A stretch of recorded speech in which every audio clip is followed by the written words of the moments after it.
Good morning students. आज मैं आप लोगों को व्याकरण में फर्स्ट चैप्टर पढ़ाने जा रही हूँ।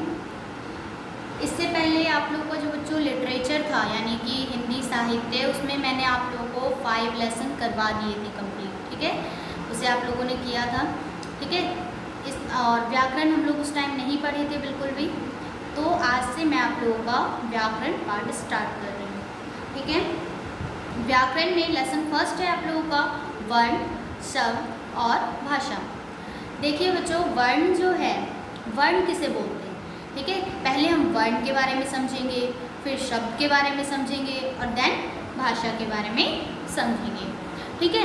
वर्ण किसे बोलते हैं, तो बच्चों जैसे कि मैंने यहाँ लिखा क, ठीक है, मैंने यहाँ लिखा अ, ठीक है, उसके बाद च, प, ख, ठीक है, और भी जितने अक्षर हैं हमारे, ठीक है, आप पढ़े हो ना आ से ज्ञानी तक, ठीक है। तो ये जितने भी अक्षर हैं इन्हें ही क्या कहा जाता है बच्चों, वर्ण कहा जाता है। क्या कहा जाता है, वर्ण कहा जाता है, यानी कि अक्षर को ही वर्ण कहा जाता है।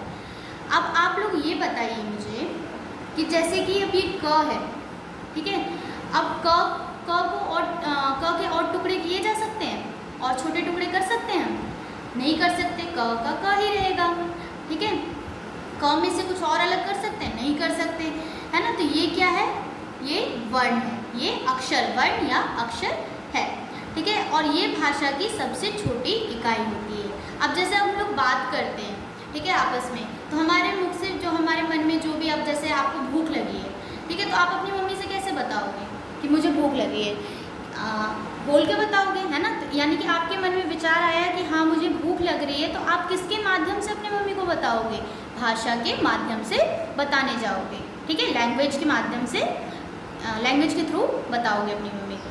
तो अपनी बात या विचार प्रकट करने का माध्यम भाषा कहलाता है। यानी कि हम जो बात करते हैं, यानी हमारे मन में जो भी बात आती है या कोई भी विचार आता है, हमें किसी से बोलना होता है, तो हम उसे कैसे बताते हैं, सामने वाले को बोलकर या लिखकर बताते हैं, यानी कि भाषा के माध्यम से बताते हैं, ठीक है, उसे ही भाषा कहा जाता है। ओके, अब आता है जो भी ध्वनि, आप जैसे जानवर वगैरह भी हैं, वो भी क्या करते हैं, रोते हैं, बोलते हैं, ठीक है। तो वो उनके मुख से भी बहुत तरीके की ध्वनि, यानी कि ध्वनि मीन्स होता है आवाज़, आवाज़ निकलती है, ठीक है। तो उन ध्वनियों को हम भाषा नहीं कह सकते, वो सिर्फ ध्वनि होती है। जो भी एनिमल्स, शेर दहाड़ता है, चिड़िया चहचहाती हैं, ठीक है, तो ये सब सिर्फ ध्वनि होती है, ना कि भाषा होती है, ठीक है। और हम लोग, हमारे मन में जो विचार आता है और हम उसे जिस ध्वनि के द्वारा दूसरों के सामने प्रकट करते हैं, जिस आवाज़ के द्वारा दूसरों के सामने प्रकट करते हैं, उसे क्या कहते हैं, भाषा कहते हैं। ओके, भाषा की ध्वनि वर्ण कहलाती है, यानी कि भाषा की जो ध्वनि होती है वो क्या कहलाती है, वर्ण कहलाती है। अब जैसे कि हमने बोला काला, काला में क आया, ठीक है, अ आया, आ आया, ल प्लस आ, ठीक है, ये आया काला। क के आगे आ की मात्रा है, ल के आगे भी आ की मात्रा है ना, काला। तो इस भाषा में लिखने में जो भी ध्वनि आई है, ठीक है, इस इन्हीं वर्णों को क्या कहला जाता है, क्या कहा जाता है, भाषा कहा जाता है, यानी कि भाषा की ध्वनि वर्ण कहलाती है।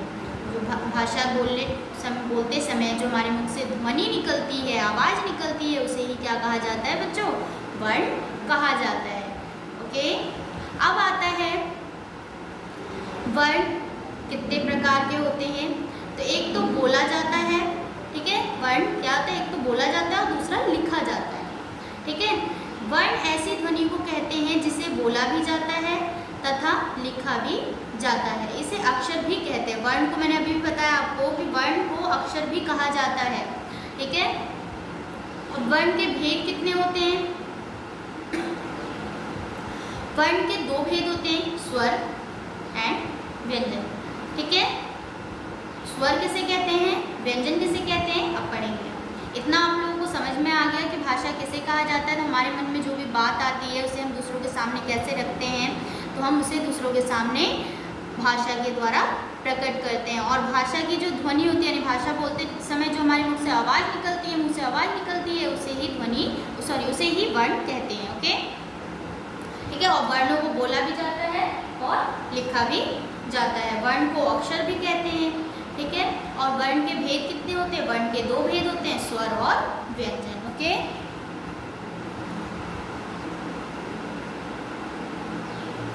देखिए अब फर्स्ट आता है स्वर। स्वर किसे कहते हैं? तो आप लोग इंग्लिश में वोवेल्स पढ़े होंगे, है ना, उसे ही क्या कहा जाता है? स्वर कहा जाता है। तो हम जानेंगे हमारी हिंदी भाषा में स्वर किसे कहते हैं और कौन कौन से होते हैं। तो अ से ओखली तक क्या है? हमारे स्वर है। और ये कितने होते हैं? ये टोटल 11 होते हैं। देखिए 1 2 3 4 5 6 7 8 9 10 एंड 11, ठीक है। ये टोटल कितने होते हैं? 11 होते हैं, ठीक है। कहाँ से कहाँ तक होते हैं? अ से लेकर औ तक क्या है? हमारे स्वर हैं, ठीक है। यह अगर आपसे कोई पूछे स्वर कितने होते हैं तो आप बताएंगे स्वरों की संख्या 11 होती है। कहाँ से कहाँ तक स्वर होते हैं? तो अ से लेकर ओ तक जो है हमारे क्या है? स्वर है, ठीक है। अब जैसे आप अ से ज्ञानी तक लिखते हो तो अ से ज्ञानी तक में अ तक हमारा क्या है? स्वर है। उसके आगे हमारे व्यंजन है, ठीक है। 2 पार्ट बताया ना मैंने। वर्ण के कितने पार्ट होते हैं? वर्ण के कितने भेद होते हैं? 2 होते हैं, स्वर और व्यंजन। तो स्वर कहाँ से कहाँ तक होते हैं? अ से ओ तक क्या है? हमारे स्वर है, ठीक है। और व्यंजन कहाँ से कहाँ तक है? तो व्यंजन जो है हमारे ओ के बाद जो है वो हमारे व्यंजन है, ओके। अब इसके बीच में आता है अंग और अह, ठीक है। तो अंग और अह क्या है? हमारे अनुस्वार है, ना कि ये स्वर है, ठीक है।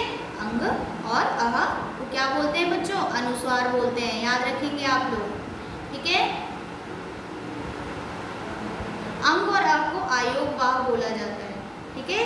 अंग और अह को आयोग वाह बोला जाता है, ठीक है।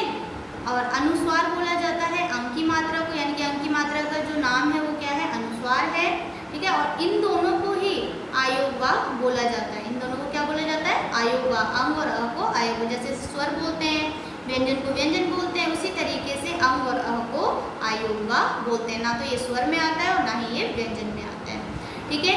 अंग की मात्रा को क्या कहा जाता है? अब जैसे आपने लिखा कंगन, तो आप क्या बोलोगे? इस मात्रा को क्या बोलोगे? किसकी मात्रा लगी हुई है? अनुस्वार लगा हुआ है ऊपर। क्या लगा हुआ है? अनुस्वार। तो इसको क्या बोलते हैं? अनुस्वार, ठीक है। और इसे क्या बोलते हैं? अ की मात्रा को, अब जैसे यहाँ लिखा है प्रातः, ठीक है, तो इसे क्या बोलते हैं?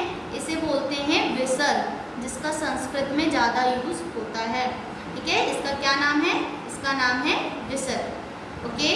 इसका प्रयोग संस्कृत में ज़्यादा किया जाता है, संस्कृत से आए हिंदी शब्दों में, ठीक है। अब जैसे जिन शब्दों को संस्कृत से हिंदी में लिया गया है उन शब्दों में भी आता है, उसका यूज़ किया जाता है, ओके।